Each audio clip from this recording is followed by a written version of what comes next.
तो दोस्तों welcome to our YouTube channel BSc update. तो दोस्तों जितने भी स्टूडेंट यहाँ पे केमिस्ट्री का एग्ज़ाम देंगे, ठीक है, क्योंकि आप लोग का फिजिक्स का एग्ज़ाम और केमिस्ट्री का एग्ज़ाम जो है मंथली एग्ज़ाम जुलाई में जो होने जा रहा है, उसका एग्ज़ाम 22 को है, ठीक है। 22 जुलाई को आप लोग का एग्ज़ाम शुरू है।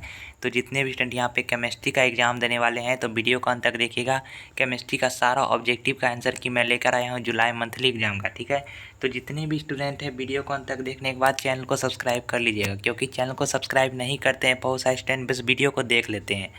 तो आप लोग का इसमें देखिए 1.5 घंटा समय मिलेगा, जिसमें आप लोग को 30 में 25 ऑब्जेक्टिव बनाना है, ठीक है। तो आप लोग को मैं यहाँ पे ऑब्जेक्टिव करवाने वाला हूँ, एक एक करके आप लोग कॉपी में नोट कर लीजिए और ख़ुद से भी सॉल्व करने का कोशिश करिए। और हाँ, इसका PDF कहाँ मिलेगा? टेलीग्राम चैनल का लिंक डिस्क्रिप्शन में है, वहाँ पे मिल जाएगा। चलिए आज का ऑब्जेक्टिव बिना देरी के शुरू करते हैं। तो पहला ऑब्जेक्टिव बोला गया है कि निम्नलिखित में कौन अक्रिस्टलीय ठोस है। तो देखिए जल्दी जल्दी आप लोग को कराएंगे, ज़्यादा टाइम वेस्ट नहीं करेंगे, ठीक है। तो पहला का ऑप्शन नंबर सी होगा, कांच।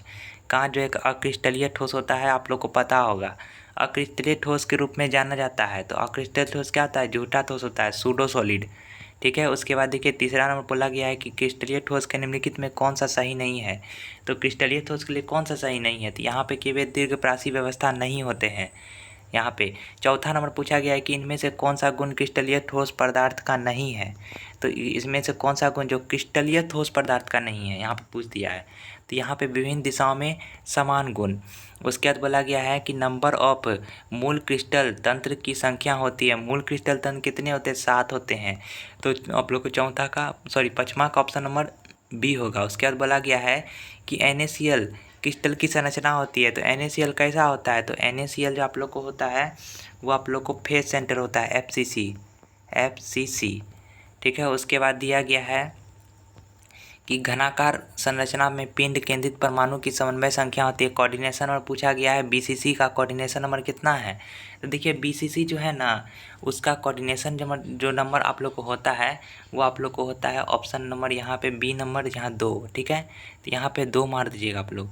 उसके बाद बोला गया 8वां नंबर में बोला गया है, 8वां नंबर का ऑप्शन नंबर आप लोग को यहाँ पे 8 हो जाएगा, 8 हो जाएगा आप लोग को। 7वां नंबर का नहीं होगा, 8वां नंबर में 8 हो जाएगा।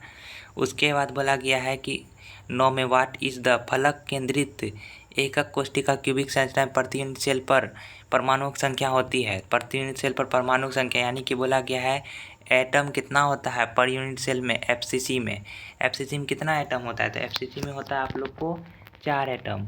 BCC में कितना होता है? 2 होता है। तो यही सब सिंपल सवाल पूछा गया है। यहाँ देखिए बोला गया है कि A तथा B तत्वों से बना एक यौगिक का संरचना क्रिस्टलीकृत होता है, जिसमें एक घन के कोनों पर वायु घन के परमाणु फलक केंद्र पर अवस्थित। इसमें यौगिक का सूत्र क्या होगा? तो देखिए न्यूमेरिकल टाइप का एक तरह के क्वेश्चन है। तो 10वां का आंसर नंबर आप लोग A मारिएगा, AB3, ठीक है। उसके बाद 11वां नंबर बोला गया किस रवा में बिंदु डिफेक्ट उसके घनत्व को घटा देता है। तो यहाँ शॉर्टकी डिफेक्ट होगा तो एकदम लो हो जाएगा पूरा घनत्व, डेंसिटी। उसके बाद बोला गया कि HCP क्रिस्टल संरचना किस में होती है? देखिए HTP यहाँ पे हो जाएगा जिंक में, ठीक है, जिंक में। क्वेश्चन को एकदम लिख लीजिएगा आप लोग, 12 का ऑप्शन नंबर सी होगा। 13 नंबर बोला गया है कि कौन एक अवरोधक है? अवरोधक कौन है? Which is an insulator? Diamond. 14 number बोला गया है कि कौन सा आयनिक ठोस है? तो आयनिक ठोस यहाँ पे कौन होता है? तो ऑप्शन नंबर बी LiF, ठीक है, लिथियम फ्लोराइड। उसके बाद देखिए 15 नंबर बोला गया है कि किस प्रकार का ठोस, which type of solid conduct, यानी कि किस प्रकार का ठोस द्रव अवस्था में विद्युत का संचालन करता है किंतु ठोस अवस्था में नहीं। देखिए किस प्रकार का ठोस है। तो आप लोग NCERT बुक अगर लिए होंगे तो उसमें पढ़े होंगे, सारा ऑब्जेक्टिव वहीं का है, आयनिक वाला, ठीक है, आयनिक। उसके बाद देखिए 16 नंबर क्वेश्चन में ग्रेफाइट का संरचना क्या होता है? तो ग्रेफाइट का संरचना कैसा होता है? तो ग्रेफाइट का संरचना जो होता है वो हेक्सागोनल होता है। उसके बाद 17वां नंबर बोला गया है कि अंतः केंद्रित एकक कोष्ठिका में आयतन का अनुपात है, fraction of volume coordinate by BCC में आयतन का अनुपात कितना होता है? तो ऑप्शन नंबर बी होगा 0.68। 18वां पूछा गया आप लोग को 18 में कि किस युग में चतुष्फलक अष्टफलक रिक्तियाँ होती है? तो देखिए अष्टफलक और चतुष्फलक रिक्तियाँ किस में होती है? HCP HCC में, ठीक है ना। तो चलिए आज के लिए वीडियो में इतना ही। वीडियो बहुत ज़्यादा लंबा हो जाएगा। 19 नंबर आप लोग बस देख लीजिए, यहाँ पे क्रिस्टल जार में प्रति परमाणु अष्टफलक रिक्तिकाओं की संख्या होती है।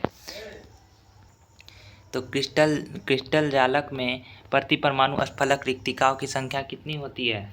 तो इसका ऑप्शन नंबर 4 हो जाएगा। तो चलिए नेक्स्ट वीडियो में आप लोग को और ऑब्जेक्टिव आएगा, तो यहाँ पे आप लोग जो इतना ऑब्जेक्टिव को कम से कम तैयार कर लीजिए, और 6 ऑब्जेक्टिव है जो कि इसका PDF आप लोग को टेलीग्राम और व्हाट्सएप ग्रुप में मिल जाएगा, तो घबराने की कोई बात नहीं है। नेक्स्ट वीडियो में लेकर आऊँगा।